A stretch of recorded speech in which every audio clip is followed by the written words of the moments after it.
Hi friends. അപ്പം നമ്മുടെ മോഹൻലാൽ, മമ്മൂട്ടി, മഹേഷ് നാരായണൻ സിനിമയുടെ ഷൂട്ടിംഗ് നടന്നുകൊണ്ടിരിക്കുകയാണ്. അതിൻ്റെ കഥയൊക്കെ ഭയങ്കര രഹസ്യമായിട്ട് വെച്ചുകൊണ്ടിരിക്കുകയാണ്. അപ്പം ഇതിൽ പുറത്തു വരുന്ന റിപ്പോർട്ടുകൾ പ്രകാരം ഇത് നരസിംഹം എന്ന ചിത്രത്തിൻ്റെ ഒരു സ്പിൻ ഓഫ് ആയിരിക്കാം. നരസിംഹത്തിൽ നന്ദഗോപാൽ മാരാറിൻ്റെ ക്യാരക്ടറിനെ ഫോക്കസ് ചെയ്തുകൊണ്ടുള്ള സിനിമയാണ് ഇത് എന്നാണ് പുറത്തുനിന്ന് കേൾക്കാൻ കഴിയുന്ന റിപ്പോർട്ട്. അതിൽ ഡിസ്ട്രോളായിട്ട് ഇന്ദുചൂടനെ മാരാർ കൊണ്ടുവരുന്നു എന്നതാണ് ഈ കഥയിലെ വമ്പൻ ട്വിസ്റ്റായിട്ട് കൊണ്ടുവരുന്നത്. അതുകൊണ്ട് അത്രയും ചിലവുള്ള സിനിമ ആയതുകൊണ്ടാണ് ആശീർവാദ് സിനിമാസും മമ്മൂട്ടി കമ്പനിയും കൂടെ ചേർന്ന് ഈ സിനിമ പ്രൊഡ്യൂസ് ചെയ്യാൻ തീരുമാനിച്ചത്. ഇതൊരു 2 ചിത്രങ്ങൾക്ക് തുല്യമായ ഒരു സിനിമയായിരിക്കാം.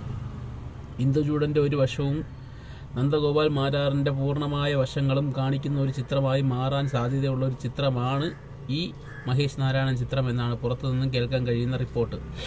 അപ്പോൾ അങ്ങനൊരു ചിത്രമാണ് ഇതെങ്കിൽ ഒരുങ്ങുന്നത് ഒരു വമ്പൻ ഐറ്റമായിരിക്കും. വമ്പൻ ഐറ്റം എന്ന് പറഞ്ഞു കഴിഞ്ഞാൽ മലയാളത്തിലെ എല്ലാ സർവ്വകാല റെക്കോർഡുകളും തൂക്കി അടിക്കാൻ കഴിയുന്ന ഒരു ചിത്രമായിരിക്കും ഇതെന്ന് നമുക്ക് ഉറപ്പിച്ച് പറയാം. കാരണം നരസിംഹം എന്ന് പറയുന്ന ചിത്രത്തിൻ്റെ ആ ഒരു പവർ എന്താണെന്ന് നമുക്കറിയാം. അതിൽ നന്ദഗോപാൽ മാരാർ വന്നപ്പം എന്തൊക്കെയാണ് അതിൽ മാറ്റങ്ങൾ കൊണ്ടുവന്ന് എന്തൊക്കെ ഹൈപ്പ് ഉണ്ടായി എന്ന് നമുക്കറിയാം. അതുപോലെ അപ്പം നന്ദഗോപാൽ മാരാറിൻ്റെ ഒരു കഥയിലോട്ട് ഇന്ദുചൂടനെ കൊണ്ട് പ്ലേസ് ചെയ്യുമ്പോഴത്തേക്കും അതിലെന്തൊക്കെയായിരിക്കും ഉണ്ടാകുന്ന എന്തും ആക്ഷൻ സീക്വൻസുകളും ത്രില്ലിംഗ് ആയിട്ടുള്ള എലിമെൻസുകളും നമുക്ക് നിറയ്ക്കുന്ന ഒരു സിനിമ തന്നെ ആയിരിക്കും മഹേഷ് നാരായണൻ ചിത്രം എന്ന് നമുക്ക് പ്രതീക്ഷിക്കാം. ഇത് ഉറപ്പൊന്നുമില്ല, വെളിയിൽ നിന്ന് കേൾക്കുന്ന ഒരു ചെറിയ ഹ്യൂമർ ബ്ലാക്ക് എന്താ പറയുന്ന സംഭവം.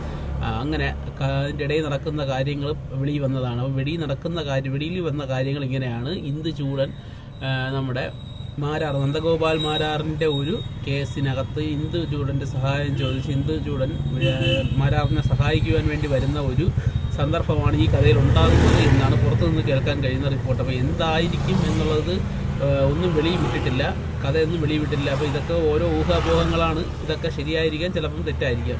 പക്ഷേ എന്നാൽ ഇങ്ങനൊരു ചിത്രം വന്നു കഴിഞ്ഞാൽ അതൊരു മലയാള ഇൻഡസ്ട്രിയെ തൂക്കി മറിക്കാൻ സാധിക്കുന്ന ഒരു ചിത്രം തന്നെയായിരിക്കും.